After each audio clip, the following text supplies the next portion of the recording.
Good morning, my dear children. Today in our maths class, we are going to start the last lesson of our maths book, Unit 14, Pictograph of Data.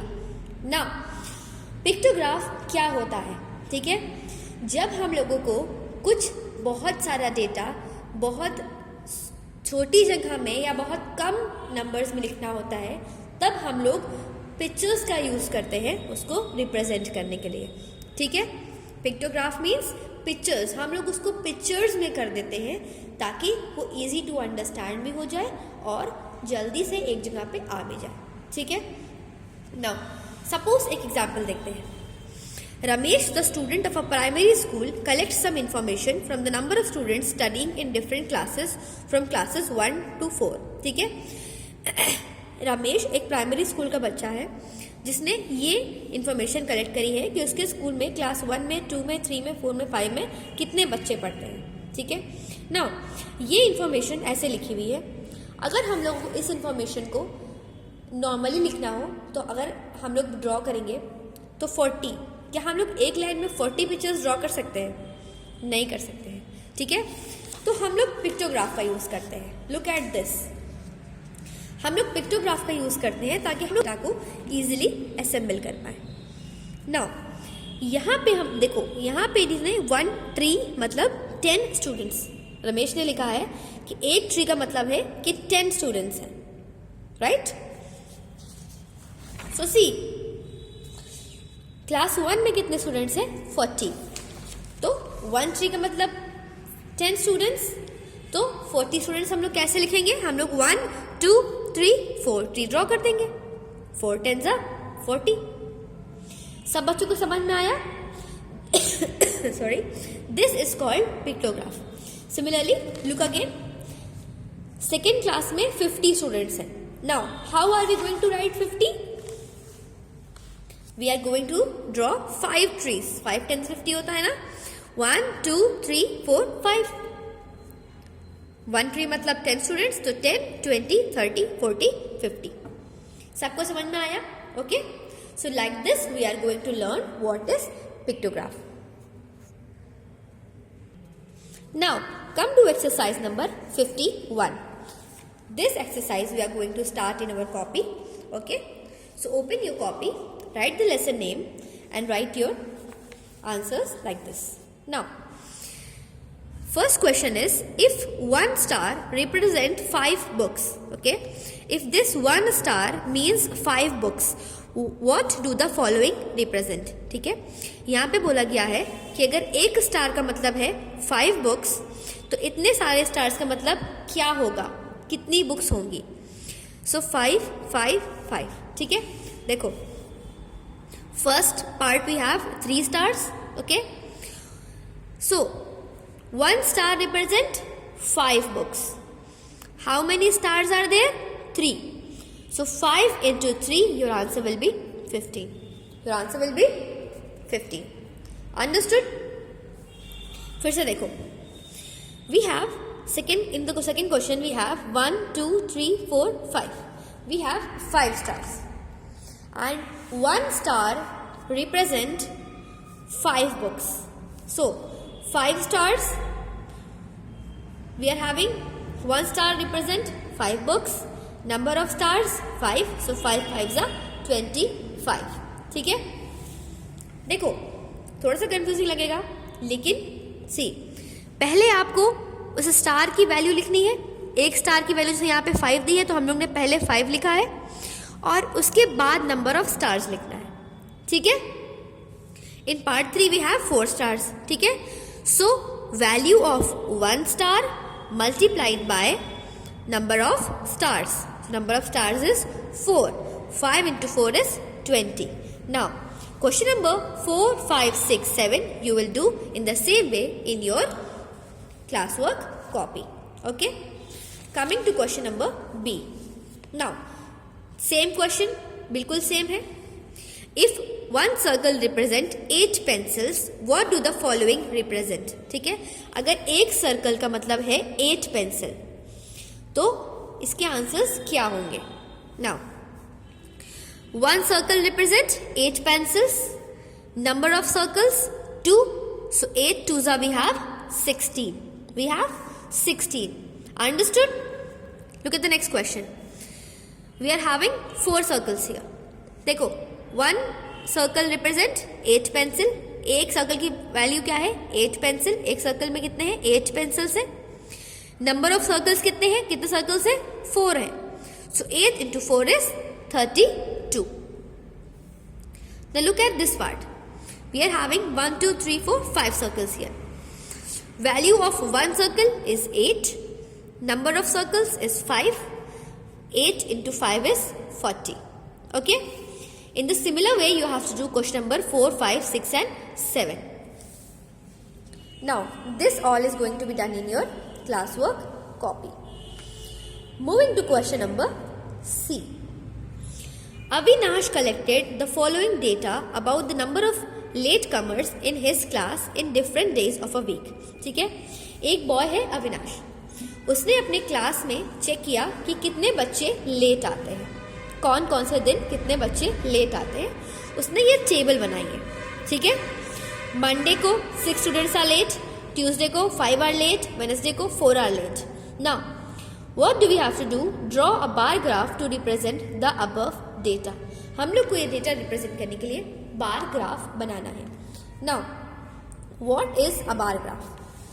जैसे ये बना हुआ है, सब बच्चों को दिख रहा है ये बार ग्राफ है. इसको बार ग्राफ बोलते हैं. बार मतलब इन लाइंस को बोलते हैं बार्स. बार्स. ठीक है, और इसको बोलते हैं graph. So this is called bar graph. Now we are going to learn how to make this. अब हम लोग आज सीखेंगे कि ये हम लोग ग्राफ कैसे बनाते हैं.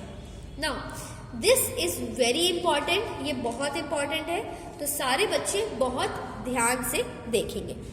ठीक है. Now I have not made it from before because I want to show you all कि ये कैसे बनता है. Now see, first we are going to draw 2 lines. हम लोग 2 lines draw करेंगे, एक इस तरफ, then 1 line will be drawn here. ठीक है, lines draw हो गई. फिर हम लोग यहाँ पे 1 और 2 arrows बनाएंगे. ठीक है, जैसे कि आपने पढ़ा है ज्योमेट्री में, लाइंस कभी खत्म नहीं होती है, वो चलती रहती है. ठीक है, so it is starting from here and moving on. Now we are going to put the numbers. देखो, हम लोग ग्राफ में नीचे की तरफ फर्स्ट लाइन लिखते हैं. ठीक है, डेज ऑफ द वीक हम लोग को पहले नीचे लिख देना है.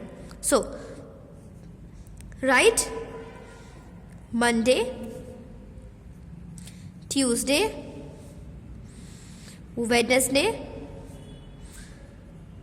Thursday, Friday and Saturday. ठीक है, मैंने फुल स्पेलिंग्स नहीं लिखी हैं, बड़ी हो जाएंगी इसलिए. Then we are having numbers here. ठीक है, अब ये नंबर्स देखो, तुम सब लोग देखो इस नंबर्स को कैसे है ना. ये हम लोग इसको कैसे रिप्रेजेंट कर सकते हैं? We will start writing from here. This is 0, इसको 0 बोलते हैं. यहां से 1, 2, 3, 4 ऐसे करके हम लोग ये नंबर्स लिखेंगे. ठीक है. नाउ ये लाइंस ड्रॉ करना कंपलसरी होता है. ठीक है, एंड आप नंबर्स अपने अकॉर्डिंग भी रख सकते हो. अगर आपको लगता है कि जो डेटा दिया हुआ है वो 2 की टेबल में है, तो आप यहाँ पे 2 की टेबल लिख दो. ठीक है, स्किप भी कर सकते हैं, लेकिन ये डेटा हम लोग का सिंपल है, तो हम लोग नॉर्मली नंबर्स लिखते चले जाएंगे. 4, 5, 6, 7, 8, 9, 10. ओके, यहाँ पे सबसे ग्रेटर नंबर ढूंढते हैं. The greatest number is 7. सो 7 से थोड़ा सा ज़्यादा बनाएंगे. मैंने 10 तक की बना दिया है. हमेशा ग्रेटर नंबर देखते हैं, उससे थोड़ा सा ज़्यादा बनाते हैं. ठीक है. नाउ सी, मंडे को number of late commerce is 6. ठीक है. सो फर्स्ट नीचे की तरफ हम लोग पहले लिखेंगे days of the week. Now जो ग्राफ होता है वो हमेशा पेंसिल से बनता है. ठीक है, जब आगे क्लास में भी पहुंचोगे, पेन से भी लिखना स्टार्ट करोगे, तब भी ग्राफ हमेशा ही पेंसिल से बनेगा. ये क्या है? डेज ऑफ द वीक है, तो हम लोग ने यहाँ पे मेंशन कर दिया. फिर यहाँ पे देखो क्या है, number of latecomers. So copy को ऐसे घुमाएंगे एंड लिखेंगे number of latecomers. Now बहुत सिंपल होता है, अगर आप बहुत ध्यान से पढ़ोगे तो आपको एकदम फटाक समझ में आ जाएगा, बहुत इजी होता है। ऐसे करके लाइन करके हम लोग फिर से यहाँ पे ऐसे एरोज बना देंगे। नाउ मंडे को how many students are late?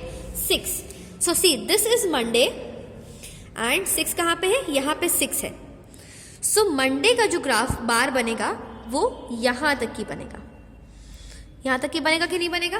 मैंने यहाँ पे छोटी सी एक लाइन ड्रॉ कर ली, सॉरी। देन स्केल से हम लोग इसको मंडे से ऐसे करके मिला देंगे। देखो वैसे ही दिख रहा है, जैसे यहाँ पे बना है वैसे ही दिख रहा है ना, ऐसे बनाते हैं, सिंपल है। Then look at Tuesday. Tuesday is 5। So Tuesday and 5 कहाँ पे है? यहाँ पे है। सो हम लोग यहाँ पे छोटी सी लाइन बनाएंगे, लाइन के ऊपर लाइन बनाइएगा, ठीक है। And you take your scale और ऐसे करके है ट्यूसडे। सब बच्चों को समझ में आ रहा है? ट्यूसडे के बाद क्या है? Wednesday is 4। वेडनेसडे को लेट कमर्स कितने हैं? 4। सो 4 यहाँ पे है और वेडनेसडे यहाँ पे है। अगर आपको कंफ्यूजन हो तो आप ऐसे फिंगर यहाँ पे रखो और ऐसे चलो, देखो यहाँ पे मिल रही है तो यहाँ पे अपनी लाइन ड्रॉ कर दो। ड्रॉ हो गई। Again with the scale, put your scale and join these lines. बहुत स्ट्रेट लाइन बनाइएगा और बहुत नीट बनाइएगा। Thursday we have 3 latecomers. On Thursday we have 3 latecomers. हम लोग को इसका पूरा क्वेश्चन कॉपी में नहीं लिखना होता है, ये हमेशा बुक से देख के किया जाता है। So Thursday 3 meeting here, make a line over here and join Thursday. Understood? Then Friday को देखो 7 लेट कमर्स है। लेट कमर्स फ्राइडे को कितने हैं? 7। So 7 is here and Friday is here. Move your fingers and join here. हम लोग का यहाँ पे क्या बनेगा? हम लोग का 12 यहाँ पे बनेगा। देखो ज्यादा हो गया कि नहीं? और ऐसे हम लोगों ने लाइन ड्रॉ कर दी। Friday. The last is Saturday. Saturday को लेट कमर्स इज 5. So 5 कहाँ पे है? 5 ये है। 5 and Saturday moving to here. यहाँ पे हम लोग की लाइन ड्रॉ हो गई। Then join like this. See, दिख रहा है ये बार ग्राफ सबको? कितना नीट लग रहा है ना? आपकी कॉपीज में भी ये एकदम ऐसे ही दिखेगा। And you can also colour this. आप इसको अलग अलग कलर्स में कलर भी कर सकते हो, जैसे भी आपको इसको अच्छा लगवाना है। तो बार ग्राफ ऐसे बनता है, ठीक है। सारे बच्चों को समझ में आया? ऐसे आप लोग अपनी कॉपी में इसको नीटली एकदम ड्रॉ करिए। Okay, so this is all for today. Tomorrow we are going to continue with question number D and thank you class.